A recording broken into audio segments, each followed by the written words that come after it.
310장입니다.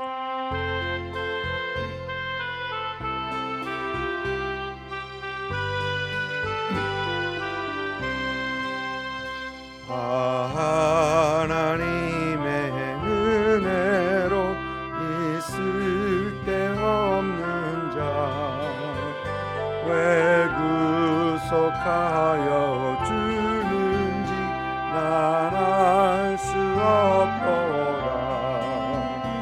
내가 믿고 또 의지함은 내 모든 형편하시는 주님 늘 보호해 주실 것을 나는 확실히 아네.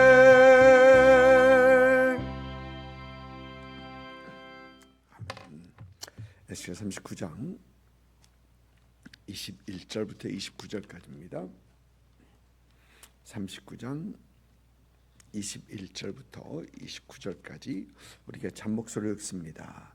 내가 내 영광을 여러 민족 가운데에 나타내어 모든 민족이 내가 행한 심판과 내가 그 위에 나타낸 권능을 보게 하리니 그날 이후에 이스라엘 족속은 내가 여호와 자기들의 하나님인 줄을 알겠고 여러 민족은 이스라엘 족속이 그 죄악으로 말미암아 사로잡혀 갔던 줄을 알지라. 그들이 내게 범죄했으므로 내 얼굴을 그들에게 가리고 그들을 그 원수의 손에 넘겨 다 칼에 엎드러지게 하였으되 내가 그들의 더러움과 그들의 범죄한 대로 행하여 그들에게 내 얼굴을 가리었느니라. 그러므로 주 여호와께서 이와 같이 말씀하셨느니라. 내가 이제 내 거룩한 이름을 위하여 열심을 내어 야곱의 사로잡힌 자를 돌아오게 하며 이스라엘은 온 족속에게 사랑을 베풀지라. 그들이 그 땅에 평안히 거주하고 두렵게 할 자가 없게 될 때에 부끄러움을 품고 내게 범죄한 죄를 뉘우치리니 내가 그들을 만민 중에서 돌아오게 하고 적국 중에서 모아내어 많은 민족이 보는 데에서 그들로 말미암아 나의 거룩함을 나타날 때라. 전에는 내가 그들이 사로잡혀 여러 나라에 이르게 하였거니와 후에는 내가 그들을 모아 고국 땅으로 돌아오게 하고 그 한 사람도 이방에 남기지 아니하리니 그들이 내가 여호와 자기들의 하나님인 줄을 알리라.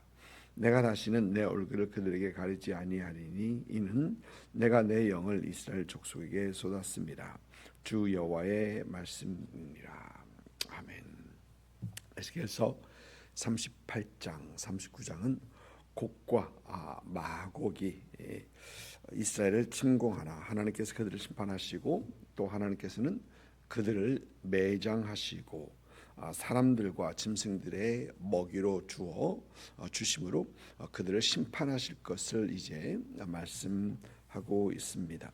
그런데 이스야서 38장과 39장은 당시 바벨론의 포로로 잡혀갔던 유대인들에게 선포된 말씀입니다. 이 말씀이 선포되었을 때에 유대인들은 바벨론에서 듣는 소식이 이제 예루살렘은 무너졌고 그 하나님의 성전은 불타 없어졌다는 소식을 듣습니다. 그리고 그들은 크게 낙심하고 절망해 있었을 그런 상황입니다. 그리고 그들이 가졌던 가장 큰 질문은 이스라엘의 하나님 여호와는 힘이 없는 연약한 신이신가? 자신들이 믿는 하나님은 바벨론 신보다 결국 연약한 하나님인가라는 어떤 그런 질문입니다. 당시 이 유다의 멸망을 지켜본 여러 나라들도 이스라엘의 하나님 여호와가 힘이 없어 그 백성들을 지키지 못했고 당시 그들은 포로로 끌려갈 수밖에 없었다라고 여겼던 것이죠. 이에 하나님께서는 이제 38장과 39장에서는 곡과 마곡의 전쟁을 말씀하시면서 하나님께서는 그들을 심판하시고 이스라엘에게 반전의 승리를 주게 하심으로 이제 하나님의 능력이 부족하지 않으심을 증명하시겠다라고 우리 하나님께서는 말씀하시는 것입니다. 곡과 마곡의 전쟁은 하나님의 위대하심을 드러내는 전쟁, 하나님의 거룩하심을 보여주는 전쟁, 그리고 하나님의 영광을 나타내는 이 전쟁입니다. 여기서 말하는 이 영광, 오늘 말씀에서는 내가 내 영광을 하고 있는데, 이 영광이라는 빛의 영광을 말하는 것이 아니라 하나님의 위대하심과 하나님의 권능, 또 하나님의 참되신 하나님이심을 나타내는 것을 바로 하나님의 영광으로 말씀하고 계십니다. 하나님께서는 유대인들과 이웃 나라들이 유대인들이 포로로 끌려갈 수밖에 없었던 것은 하나님의 힘과 능력이 없어서가 아니라 이스라엘이 그들의 죄로 인해 이렇게 된 것을 우리 하나님께서는 오늘 말씀에서 말씀하십니다. 23절을 보니까 이스라엘 족속이 그 죄악으로 말미암아 사로잡혀 갔던 줄을 알지라. 또 계속해서 그들이 내게 범죄하였으므로 내 얼굴을 그들에게 가리우고 그들의 원수의 손에 넘겨 다 칼에 엎드려지게 하였으되라고 하십니다. 죄 때문이다라는 것입니다. 하나님의 능력과 힘이 없어서 그런 것이 아니고 그들의 죄 때문이다. 그리고 하나님께서는 그들의 죄 때문에 그들에게 하나님의 얼굴을 가리셨다라고 합니다.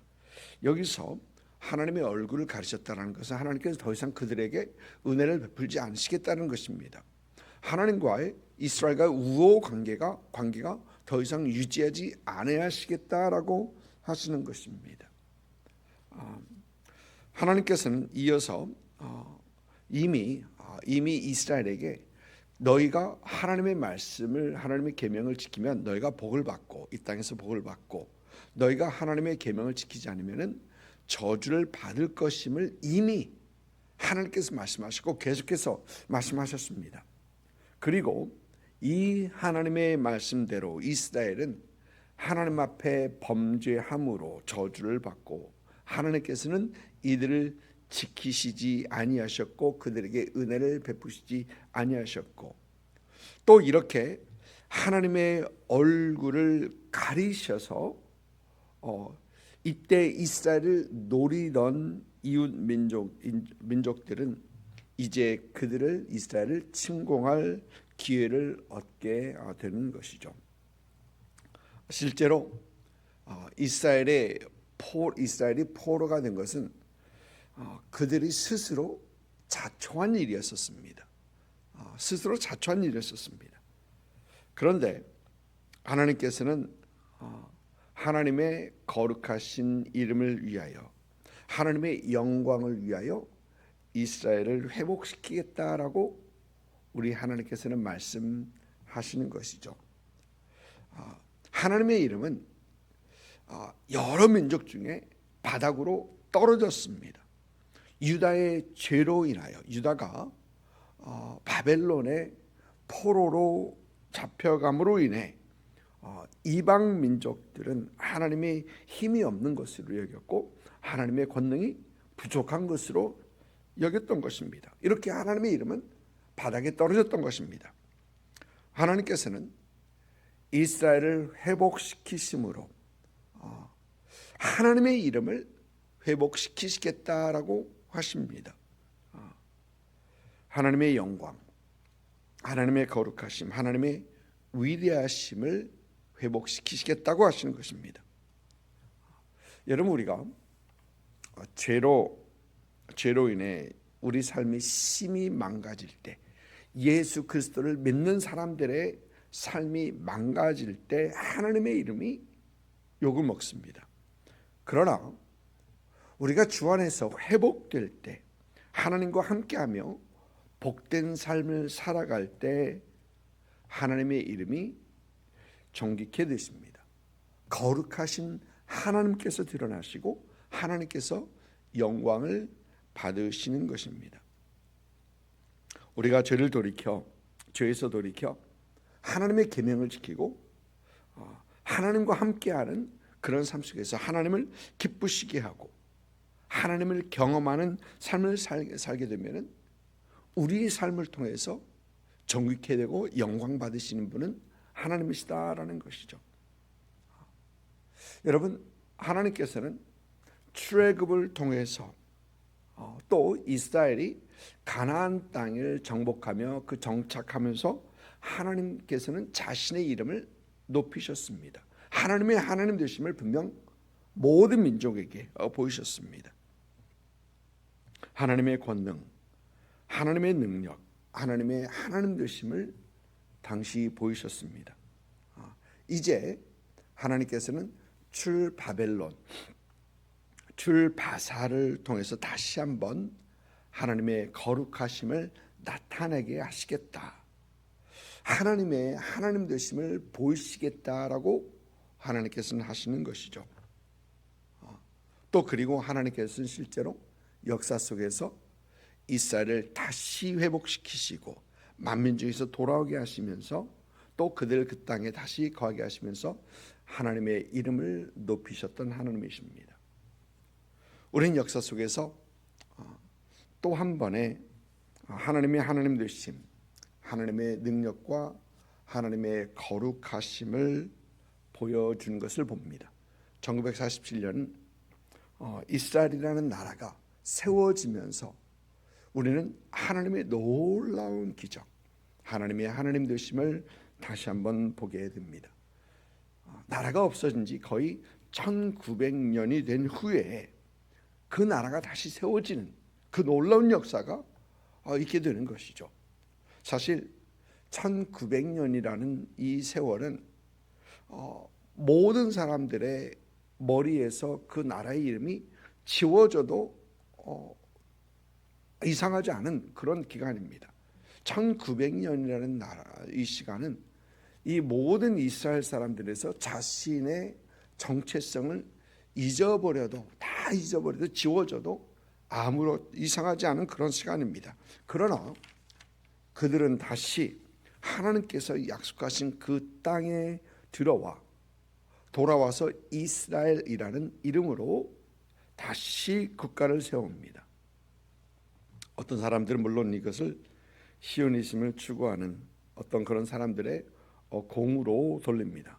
여러분, 그런데 이것은 하나님의 하나님 되심, 그들 가운데 하나님의 온전히 이루어 가시는 그 하나님의 영광, 하나님의 역사, 이 하나님의 역사라는 것입니다. 출애굽에서 역사하셨던 그 하나님, 출바사에서 하나님 되심을 보여주셨던 하나님, 이제 이스라엘의 나라 1900년 후에 세워지면서 하나님의 놀라우신 그 영광과 권능을 보여주시는 것입니다. 여전히 하나님은 하나님의 존귀하신 이름, 하나님의 거룩하시고 위대하신 이름을 나타내시는 그런 하나님이십니다. 우리 삶 속에서 우리는 그 하나님의 이름을 나타내야 할 그런 책임이 우리 삶 가운데 있는 것이죠. 오늘 말씀 29절을 보면 하나님께서는 얼굴을 가리지 아니하시고 하나님의 영을 이스라엘에게 쏟으시겠다라고 하십니다. 하나님의 은혜로, 하나님의 성령의 역사로 이스라엘이 온전히 하나님을 붙들고 예수 그리스도를 구세주로 또 메시아로 인정하며 고백하는 그 날이 올 수 있기 위해 우리 믿는 사람들은 기도해야 할 것입니다. 하나님께서는 반드시 이 일을 이루실 것입니다. 그리고 우리는 하나님을 아는 사람들로서, 하나님의 은혜를 이미 받은 사람들로서, 하나님의 영을 이미 받은 사람들로서 이를 위해서 기도하고 또 이 일을 위해서 열심히 복음을 전파하는 그런 우리가 되어야 된다는 것이죠. 오늘 말씀을 통해 우리는 우리 삶을 통해 온전히 하나님께서 존귀케 되고 하나님께서 영광 받으시며 하나님의 거룩하신 이름, 위대하신 이름이 드러나는 것을 봅니다. 여러분의 삶의 모든 영역에서 참 하나님을 나타내시는, 하나님을 드러내시는 여러분의 삶이 될 수 있기를 주님의 이름으로 축복을 드립니다. 기도하겠습니다.